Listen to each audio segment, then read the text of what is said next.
Eccoci qua, quarto di finale di 2 kg 60, 3 riprese da 3 minuti ciascuna. Elisa Moltini da Verona, Francesco Farina, box dalla Ronda.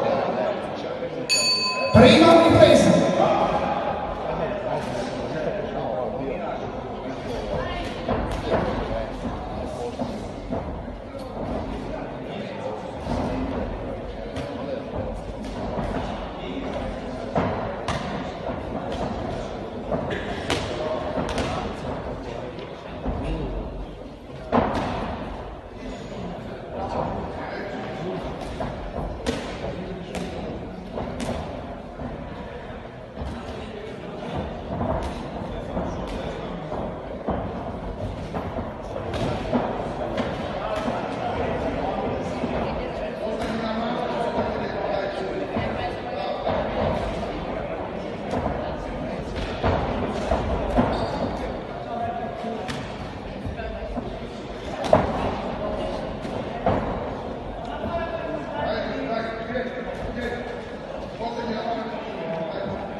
Termina così la prima ripresa.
il primo semifinalista di questa categoria. Ricordo semifinali domani, inizio alle 17:30. Sempre qui a Palazzo dello Sport, di Bandiera Polesine, organizzato da Legion Box, il patrocinio con la collaborazione con l'assessore dello sport, il comune di Bandiera Polesine. Chiamo i pugili a centro riga per il verdetto finale, grazie.